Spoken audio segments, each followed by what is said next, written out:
Hello, and welcome to our flag football rule overview.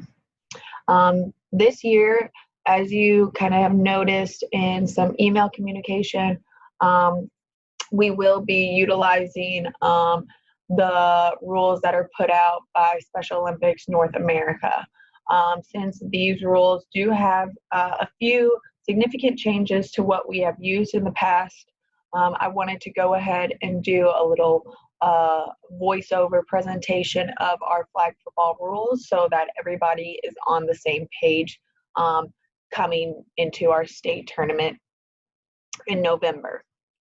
So to start off with, I wanted to make sure that it is noted that these rules do run um, in um, uh, with the Special Olympics North America flag football rules. And I have linked that PDF here, and it also is linked in the flag football manual that has been sent out. So if you do need to reference any of these rules, please see that copy of either the flag football rules manual or the Special Olympics North America rules. These are also what is used at USA games. So if we ever in the future take a flag football team to USA games, these are the same rules that will be used as of 2018 when they were last updated. To start off with, just want to go over some equipment and uniform information. So the official football, and I have put the dimensions there, will be used for our all adult divisions, and that will include traditional and unified. And then our youth football will be used for our school age divisions. A protective mouthpiece should be worn at all times during competition. It is encouraged and will be used at the state level of the one-piece 3 flag football belt. If you are practicing with another type of belt, I'm not going to mandate that you all go and purchase new flag football equipment, but when you do purchase new flag football equipment in the future, if you are ordering new flag football belts, I would highly encourage you to purchase the one-piece 3 flag belt because that is what will be used at the state level, and it just helps the athletes being able to practice with what will be at competition.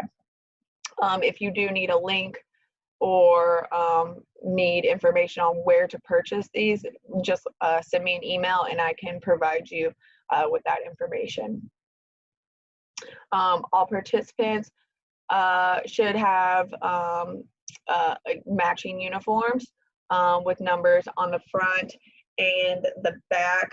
This is just helpful for our officials. As long as they do have numbers on the back, they will be perfectly fine. And then making sure that their shirts are tucked in. With the flag football belts, it is very, very helpful that if that your pants not match the color of the flag football belt. So if you know that you have red football pants, maybe going with a yellow or blue flag belt so that it's not matching the colored pants that you have. No jewelry should be worn at any times. No blue jeans will be allowed. It needs to be athletic bottoms and tops. No spikes or steel metal cleats. Only rubber cleats should be worn or athletic shoes, and that's for safety purposes. And also, there will not be any wheelchairs or walkers permitted in with our traditional or unified play. If we see increased numbers in wheelchair and walkers, then we can consider making a division with just wheelchair and walkers, and that is for safety purposes.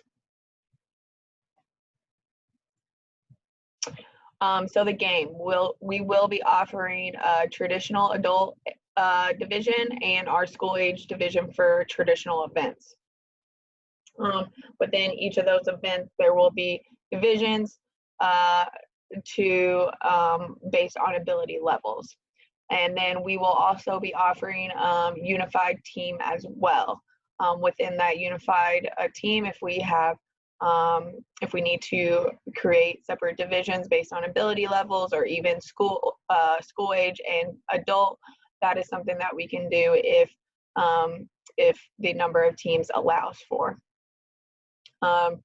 Just so everybody is aware, flag football is a non-contact sport, and then all rulings from officials should be made with their player safety being the number one consideration in those rulings. As I said before, teams will be grouped in divisions, and that will be based on if since we don't have multiple rounds of games in one tournament before competing in the semifinals, it'll be based on practices and any games that are played prior to the state tournament. Since our flag football is still continuing to grow, we don't have as many regional competitions taking place, so we place in divisions based on recommendations from coaches and performance from previous years as well. Again, no team shall repeatedly commit penalties or fouls. So just making sure that we are keeping in line sportsmanship, and referees will be enforcing any penalty that he or she considers to be equitable for the unfair act that is to occur in that instance. So a little bit later on, we'll talk a little bit more about sportsmanship and penalties and kind of that type of thing, but just to remember those points of emphasis. So each team or each game will start with a coin toss to determine first possession. During those coin tosses or captain's meetings or coaches meetings before the game, each team should have a representative during those meetings with the officials to determine the first possession with a coin toss. This will occur about 3 or so minutes before the game starts, and then the winner of the coin toss will choose offense, defense, or end of the field to defend. And then the winning team may defer its choice to the second half if he or she so wishes. For scoring, touchdowns are 6 points. Extra points is 1 point from the 5-yard line, 2 points from the 12-yard line, and those will be marked on the field, and then 2 points for a safety. And we will be talking about the dimensions of field in a later slide. So all possessions except following an interception will start at the offensive 5-yard line, and that will be marked on the field when lines are drawn, so that each team can see where that is at. The way that we have the field set up is a little bit different, and you will be able to see that in a chart in the next couple of slides, but the offense will have 4 plays or 4 downs to cross midfield line. Once they have crossed midfield line, they will have an additional 4 plays or downs to score another touchdown, or to score a touchdown. If the offensive team fails to cross that midline in those 4 plays, then the possession of the ball changes and the opposite team starts at their 5-yard line. The ball carrier may not spin, dive, hurdle, stiff arm, or use any arm to shield the defender from grabbing their flag. This is considered flag guarding or shielding, and then will result in a penalty, which we will talk about a little bit more in the next couple of slides. The ball is marked at the spot where the possession of the ball is when the player is declared down. So, and down is considered when the flag bell is pulled or a knee and a hand touches the ground. So once that ball carrier is declared down, the ball will be marked by the officials, and that is the spot where the ball will be. So as I've been referring to, here is the diagram of our flag football field. So 60 yards long, 25 yards wide. If you are having a regional competition and this is not the allowed amount of space, then we are able to make it slightly smaller, bearing that as long as we have 5 yards around the field, clear from obstructions, and again, making sure that safety is the number one. In the diagram, you will see that we will have cones to signify the midfield and then the end zones as well. So another thing that is a little different is that there will be no run zones. So 5 yards from the midfield line will be a no run zone where the quarterback will, or there has to be a pass thrown, and that will be 5 yards before each midfield and 5 yards before the end zone. Stepping on a boundary line is considered out of bounds. And then each offensive team approaches only 2 no run zones in each drive, and that is 5 yard zone before midfield to gain the first down, and before the end zone 5 yards from the goal line to score a touchdown.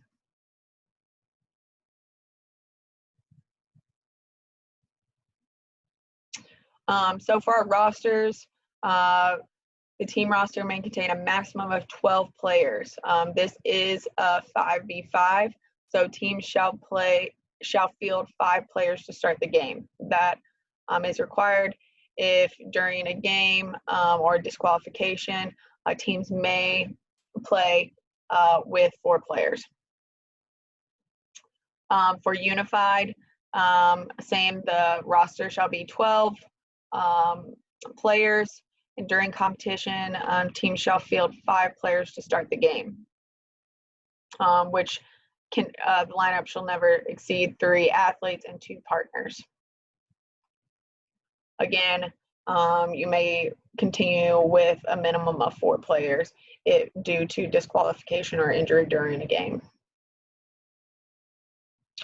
Timing, the game shall consist of 2 20-minute halves with a running clock. Officials will be able to stop the clock at their discretion for any delays or injuries or anything of that matter. The clock will stop on all timeouts. Each team will receive 1 60-second timeout per half. An unused timeout in the first half does not carry over to the second half.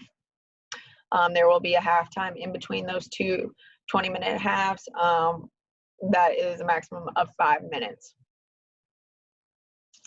The ball must be in play within 30 seconds of the previous play, and failure to put the ball in play in that 30 seconds will result in a delay of game. And a delay of game, below you will see what a delay of game includes. So interrupting the 30-second count for any reason except for granted timeout, consuming more than 30 seconds to snap the ball after it's ready for play, failing to remove an injured player for whose benefit an excess time has been granted, and deliberately advancing the ball after it has been declared dead.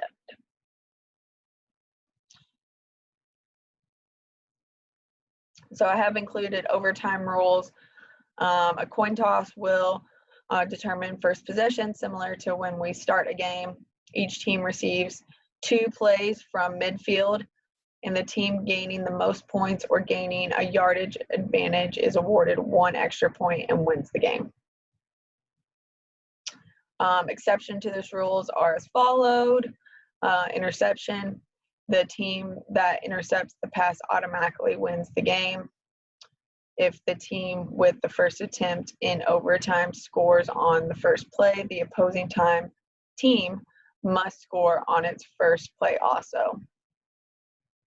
If both teams score a touchdown or gain the same yardage, the procedure is repeated until one team wins.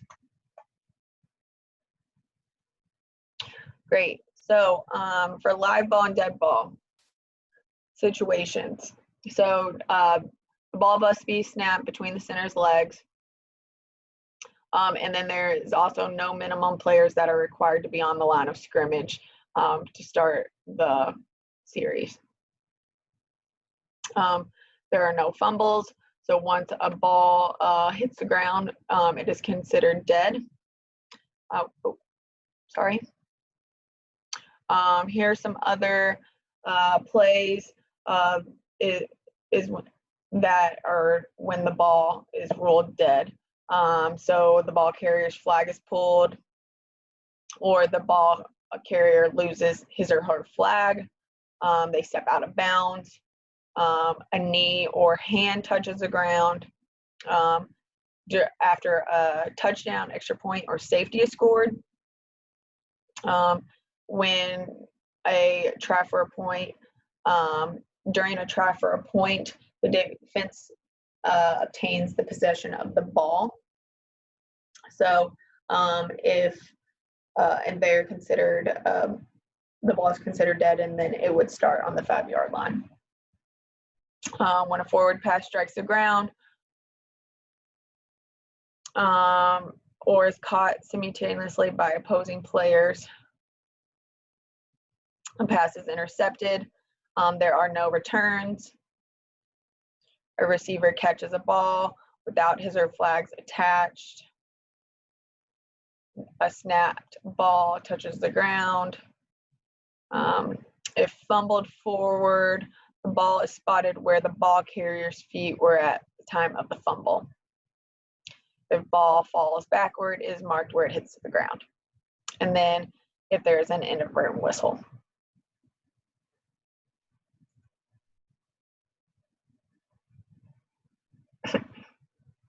So in the case that there's an inadvertent whistle, the team in possession of the ball may choose to accept the result of the play at the point where the whistle was blown, or choose to replay the down.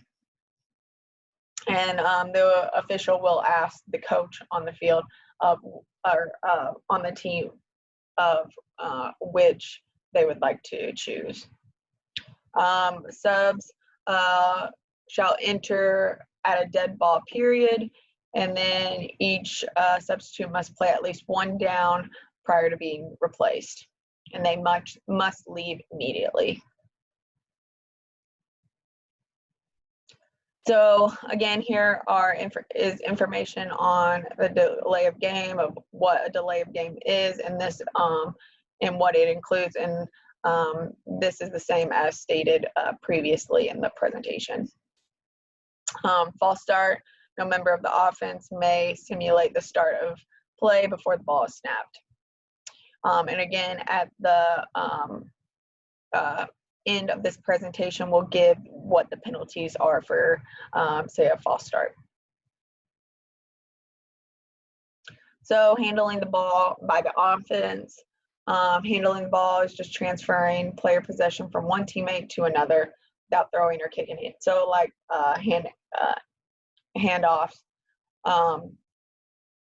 So only direct handoffs behind the line of scrimmage are permitted. Handoffs may be in front, behind, or to the side of the quarterback, but must be behind the line of scrimmage. So that's the key part of the handoffs. It must be behind the line of scrimmage. The offense may use multiple handoffs if behind the line of scrimmage. And then the ball must, for center to be handed off the ball must be completely leave the center's hand on the snap. Then he or she, whoever's playing the center, must step backwards off the line of scrimmage in order to receive that handoff.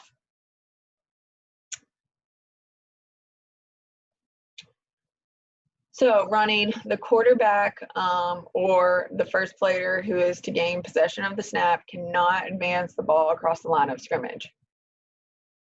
Only a direct handoff behind the line of scrimmage are illegal, and then they are able to run.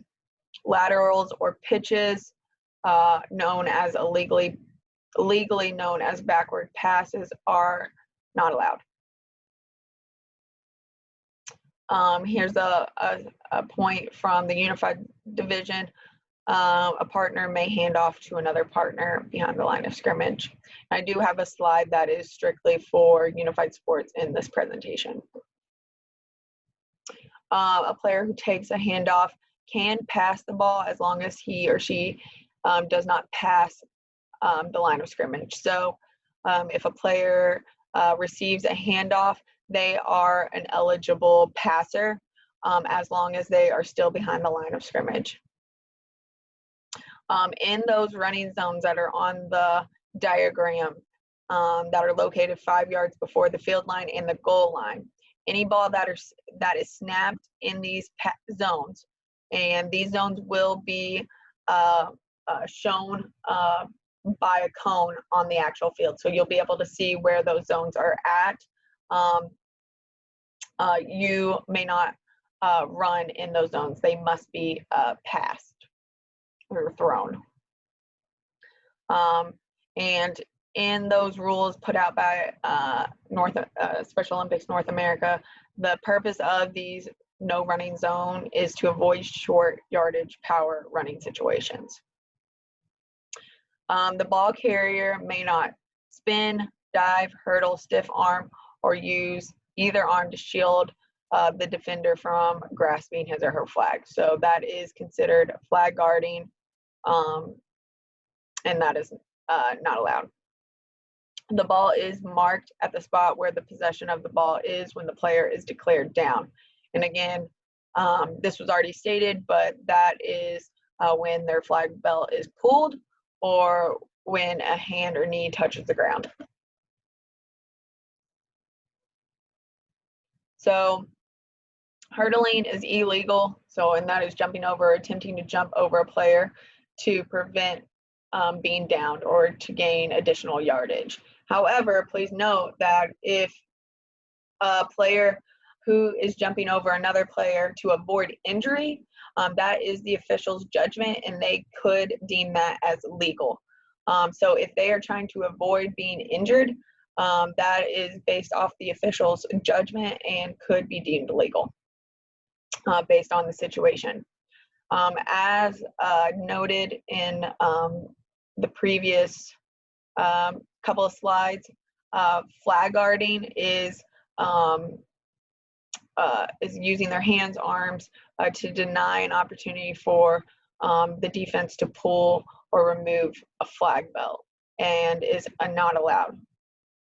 So different things that could be considered flag guarding be swinging the hand or arm over the flag belt, stiff arms, placing the ball in a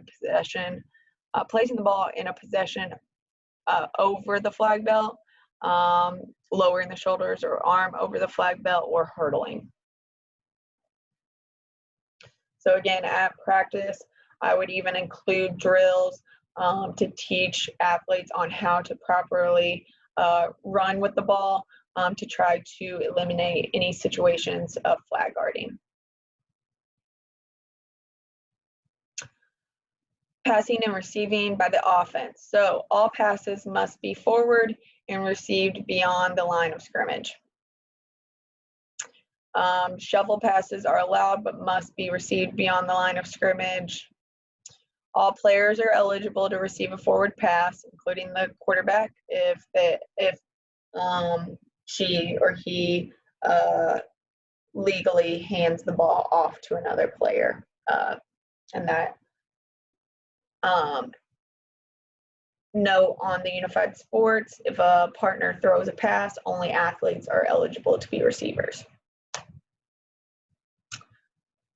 Only one player is allowed to be in motion at the snap, and he or she, if they are in motion, may not be moving toward the line of scrimmage. A player must have at least 1 foot in bounds when making a catch. And interceptions change possessions of the ball at the point of the interception. A ball intercepted in the end zone is spotted at the 5-yard line.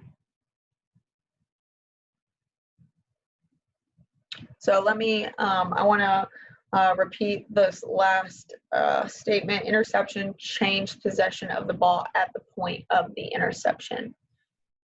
So once that pass has been intercepted, then the spot will be where they intercepted the ball. Unless they are in the end zone, then it will be spotted at the 5-yard line. Diving, and this is defensive or offensive player, may dive to catch a pass. Diving is illegal when used to down a player or advance a ball. Again, that is a safety concern. So to catch a pass, as long as they're not initiating any contact, then that is legal. However, to advance the ball or down a player, then that is illegal. A player cannot dive in an attempt to gain extra yardage, and the team will be penalized accordingly. So there is again, at the end of this, there's a slide with all of our penalties on it that we'll go over. Again, all offensive players are eligible to receive a pass, except in unified, where partners are ineligible to receive a pass thrown by another partner. However, they can receive a handoff partner to partner, but cannot receive a pass partner to partner.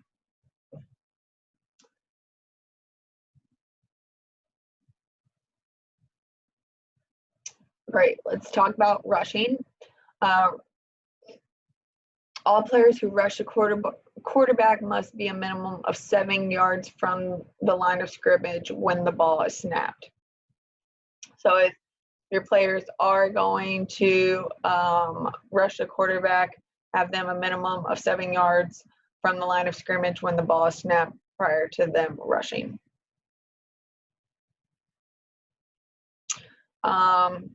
Players not rushing the quarterback may defend from the line of scrimmage. Once the quarterback hands off the ball, the 7-yard zone no longer exists, and all defenders are eligible to rush. And that's only if they are handing the ball off.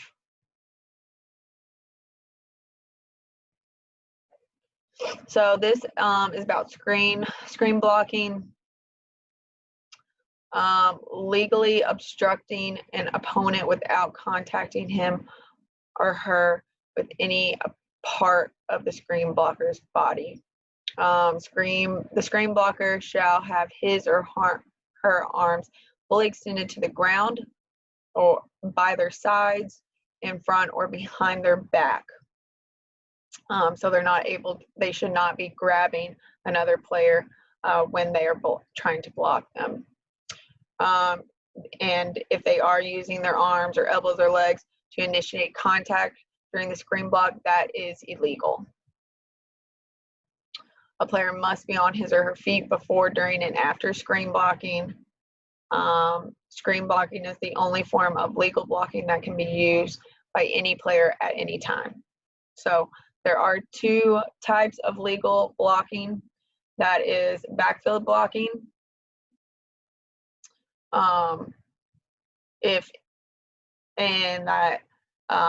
The screen blocker must give the opponent at least 1 step. The screen blocker must not initiate contact with the opponent. The screen blocker may not take a position so close to a moving opponent that this opponent cannot avoid contact by stopping or changing directions. Again, all of this is to make sure that we are not initiating contact. So that's what it all goes back on, is no contact sport. So we want to make sure that we are not initiating any contact whatsoever. After the ball is snapped, a blocker may move laterally or backward 2 steps. The second form of legal blocking is downfield blocking. A basketball style non-moving screen is the only acceptable form of downfield blocking. The blocker also may not run between a rusher and the ball carrier, impeding a defender's progress to the flag.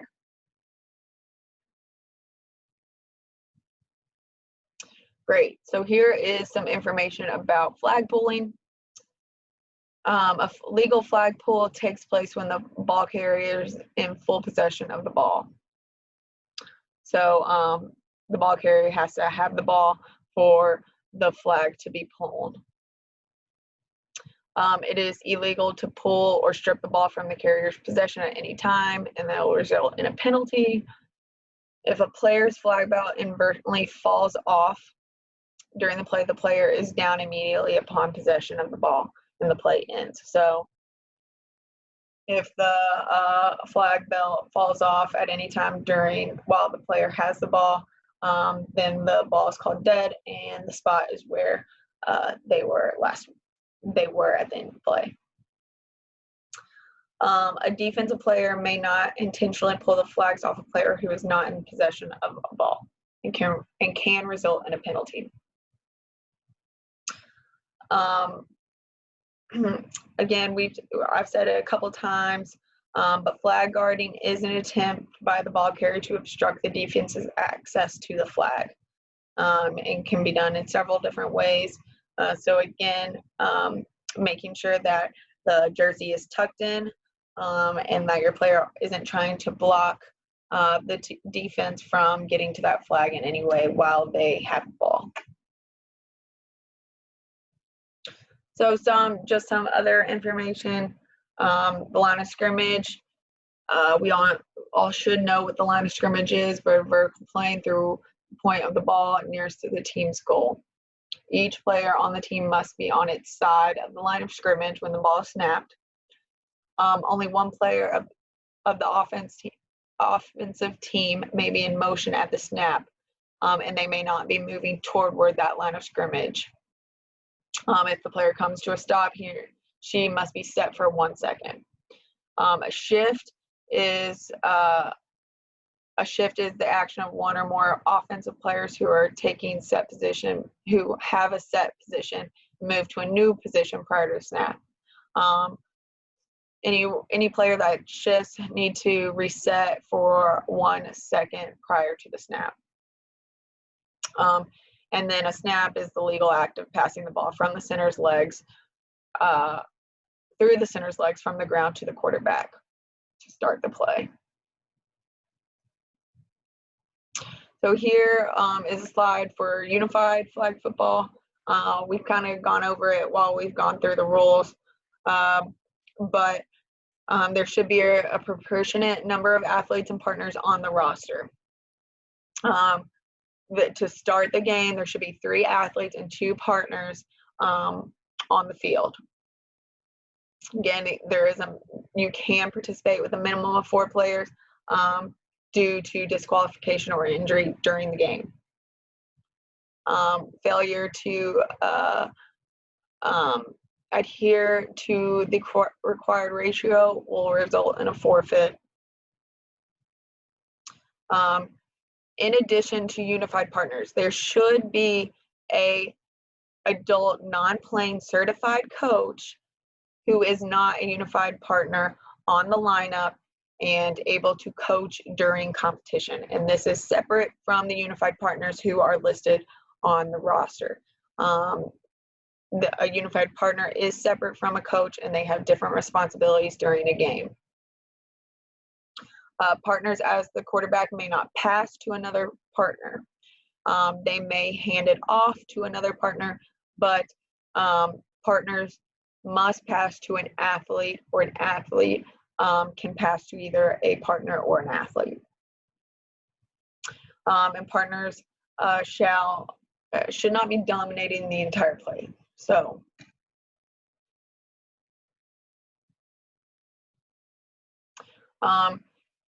Any officials do have may disqualify any player who is participating in roughhousing or unsportsmanlike play during player possession is illegal for the defensive player to strip the ball from the ball carrier at any time. Officials do not have to make a warning if they are disqualifying a member if the behavior is unsportsmanlike. Ball carriers must take an effort to avoid defenders with an established position. So ball carriers can't just run into a defender if they have an established position already. Defenders are not allowed to run through the ball carrier when pulling flags. So you can't, so there's, again, we are trying to eliminate as much contact as possible since flag football is a non-contact sport. So again, as promised, here is our penalties. Whenever a penalty does occur, coaches will be asked, and same with Unified. This is why it's important to have a coach. Coaches will be asked, not Unified partners. Coaches will have the opportunity to decline or accept the penalty based on the result of the play. So coaches, if you are asked to accept or decline, you may ask that official what the result of the play will be. And they should let you know as a courtesy from that. But you also you have this information, so you can already know as well. All penalties are assessed from the line of scrimmage. No penalty may take the ball more than half the distance to the offender's goal line. So this is our last slide of the presentation. I understand that there are these rules are pretty different than what has been followed in the past, but I think it's important that we are consistent what is practiced at the national level. So in the case that in the future we may take a team, they already know, they're comfortable with these rules, and we follow Special Olympics. We are a part of Special Olympics National, so it's important for us to be consistent with what they follow. If you do have any questions or you think there's if there's anything not covered in here that you do have questions about, feel free to send those to me. I want to be completely transparent with all of our teams, so if there's a question, I'm sure another team does have that same question, so we'll make sure that everybody gets the answers that they need covered. We will have our state flag football tournament the first weekend in November, which is on that Sunday, which is November 3rd, and that will be down in Cincinnati. More details on that schedule are to come. Please know that it will be in the afternoon, so starting games will be in the afternoon area. So registration information will be out soon. It will have a little tentative schedule on there, and we'll be able to help you with your travel arrangements. So thank you all for listening. If you do have any questions or anything like that, please feel free to reach out to myself or Avery. So look forward to hearing from you, and good luck this season. Thanks. Bye.